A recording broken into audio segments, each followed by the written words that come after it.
بسم اللہ الرحمن الرحیم۔ الحمدللہ جب سے بہن ڈاکٹر عافیہ کے ساتھ ملاقات ہوئی ہے اس کے بعد امت محمدیہ میں کافی حد تک شعور اور بیداری پیدا ہو چکی ہے، مگر انتہائی افسوس اور دکھ کے ساتھ یہ کہنا پڑتا ہے کہ اس امت کی بیداری سے فائدہ اٹھا کر عافیہ کو رہا کرنے والا ہمیں کوئی لیڈر نہیں ملتا جو مضبوط قسم کی منظم تحریک چلائے اور اس وقت تک چین سے نہ بیٹھے جب تک بہن ڈاکٹر عافیہ واپس اپنے گھر نہیں آ جاتی۔ یا عجیب بات یہ ہے کہ جب سے یہ قوم میں بیداری پیدا ہوئی ہے قیادت میں اور عوام میں کوئی فرق نہیں ہے، ہر کوئی پوسٹ لگا رہا ہے اور دعاؤں کا کہہ رہا ہے اور ٹویٹ کر رہا ہے اور زیادہ سے زیادہ بیان دے رہا ہے۔ عوام کا بھی وہی کام اور یہ سیاسی اور مذہبی لیڈروں کا بھی وہی کام، کوئی ٹویٹ کر رہا ہے، کوئی دعاؤں کا کہہ رہا ہے، کوئی اشتہار لگا رہا ہے، کوئی بیان دے رہا ہے، کوئی دعاؤں کا کہہ رہا ہے۔ یاد رکھیں اس طرح کے کام کبھی دعاؤں سے نہیں ہوا کرتے، دعاؤں کے ساتھ ساتھ دعا بھی کرنا پڑتی ہے۔ نبی کریم صلی اللہ علیہ وسلم اصحاب رسول کی ایک بڑی جماعت 313 جماعت کو ساتھ لے کر بدر میں تشریف لائے، اس کے بعد آپ نے ساری رات یا حیو یا قیوم کے دعائیں مانگی اور اتنی دعائیں مانگی کہ آپ کے کندھے مبارک سے چادر کھسک گئی۔ سیدنا ابو بکر صدیق رضی اللہ تعالی عنہ نے آ کر تسلی دی تھی، فتح کی۔ صرف دعاؤں سے کام چلتا تو سرکار دو عالم مسجد نبوی میں بیٹھ جاتے، مصلی بچھاتے اور ہاتھ اٹھاتے۔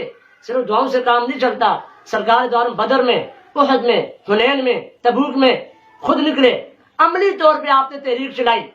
آج بھی جو وارثان نبوت ہیں صرف دعاؤں سے کام نہیں چلے گا، ان کو چاہیے کہ منظم قسم کی تحریک چلائیں جس میں عافیہ کو رہا کیا جا سکے۔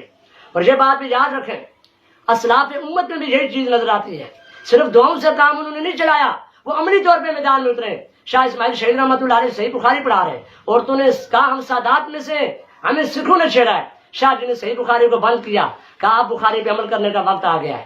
کیا خلیفہ معتصم باللہ نے ایک عورت کے آواز پر مصلی بچھا دیا تھا؟ ہرگز نہیں۔ 4000 ابلغ گھوڑے کفار کے ملک میں دوڑا دیے تھے اور عورت کو چھڑا کر لایا تھا۔ کیا محمد بن قاسم نے دعائیں کی تھی؟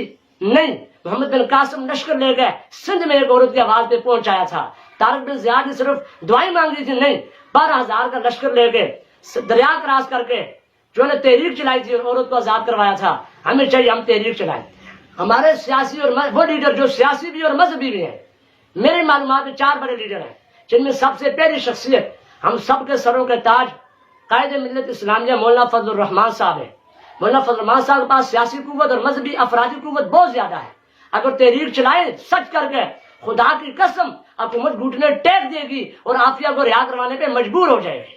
مولانا فضل الرحمان صاحب انتہائی ادب کے ساتھ آپ کی خدمت میں یہ عرض ہے کہ پیر ذوالفقار نقشبندی صاحب برما میں گرفتار ہو گئے، آپ کے ایک چکر لگانے سے اور ایک فون کرنے سے وہ رہا ہو گئے۔ کیا آج بھی اگر آپ ہاتھ پاؤں ماریں عافیہ رہا نہیں ہو سکتی؟ اسی طرح ہم سب کے دلوں میں رہنے والے نوجوان بے باک لیڈر مولانا معاویہ اعظم صاحب ہیں، ان کے پاس سیاسی اور مذہبی دونوں قوتیں موجود ہیں۔ ان کی خدمت میں یہ عرض ہے اگر آج آپ نے تحریک چلا کر اور آج آپ نے نوجوانوں کو منظم کر کے عافیہ کو رہا نہ کیا تو یاد رکھیں آئندہ جو آپ نے اسمبلی میں بل پیش کیا ہوا ہے اس بل کو بھی آپ پاس نہیں کروا سکیں گے۔ اور یہ بھی یاد رکھیں کہ جہاں پر میں جمعیت علماء اسلام سے کہتا ہوں اگر آج تم عافیہ کو نہیں لا سکتے تو آئندہ یہ بھی نہیں کہنا کہ ہم اسمبلی کے لیے اسلام لاتے ہیں، جو عافیہ کو نہیں لا سکتے وہ اسلام کیا لائیں گے۔ معاویہ اعظم صاحب ادب کے ساتھ یہ عرض ہے اگر آج آپ تحریک چلا کے عافیہ کو نہیں لا سکتے تحریک چلاتے کیوں نہیں؟ ہمیں تو یہی سمجھ میں آتی ہے جہاں پہ ہم اصحاب رسول کے غلام ہیں وہاں ہم تھوڑے تھوڑے اداروں کے بھی غلام ہیں، اس لیے ہم تحریک نہیں چلا سکتے۔ اور جناب ہمارے نوجوان بھائی اور لیڈر سعد رضوی صاحب تحریک لبیک والے، ان کی خدمت میں یہ عرض ہے آپ کے بابا جی عافیہ کی رہائی کے لیے بڑے فکر مند تھے، ریلوی قوم میں انہوں نے شعور اور بیداری پیدا کی، وہ سڑکوں پہ قربانیاں دیتے ہوئے آخر میں دنیا سے چلے گئے۔ آپ گستاخ ملک کے سفیر کو نکالنے کے لیے دھرنا دے سکتے ہیں، تحریک چلا سکتے ہیں، تو کیا عافیہ کی رہائی کے لیے تحریک آپ نہیں چلا سکتے؟ ضرور چلا سکتے ہیں۔ خدا را اپنی قوم کو منظم کیجیے اور سڑکوں پہ آئیے، تحریک چلائیے اور ڈاکٹر عافیہ کو رہا کیجیے۔ اگر آج آپ تحریک چلا کے عافیہ کو رہا نہیں کر سکتے تو یاد رکھیں رضوی صاحب ناراض نہ ہونا، مجھے آپ کا مستقبل خراب ہوتا ہوا نظر آتا ہے۔ اسی طرح جناب درویش انسان مشہور سیاسی لیڈر سراج الحق صاحب، ان کی خدمت میں یہ عرض ہے ابھی یہ جو ٹوپی ہے نا اس کو سیدھا کرنے کا وقت آ چکا ہے، اس ٹوپی کو سیدھا کیجئے اور آپ کی جماعت کے مشتاق سینیٹر صاحب جو کوشش کر رہے ہیں، ان کوششوں کو مزید جو ہے نا بڑھانے کے لیے آپ کو منظم تحریک چلانی پڑے گی اور عافیہ کی رہائی کے لیے انت تک محنت کرنی پڑے گی۔ اگر آج آپ تحریک چلا کے عافیہ کو رہا نہیں کر سکتے تو یاد رکھنا آئندہ بھی آپ پاکستان کے اسمبلی میں یا کسی بھی جگہ دین کی کوئی بڑی خدمت سر انجام نہیں دے سکتے۔ تمام مذہبی لیڈر جن کے میں نے نام لیے، یہ سیاسی بھی ہیں، مذہبی بھی ہیں، ہمارے سروں کے تاج ہے۔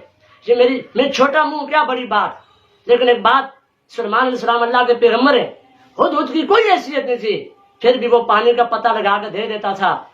تم بھی وارثان نبوت ہو، علماء کرام، اور میری حیثیت خود سے بھی کم ہے، لیکن میں آپ کی خدمت میں ایک ہی عرض کروں گا، خدا رہا میں اپنی پگڑی آپ کے قدموں میں رکھنے کے لیے تیار ہوں۔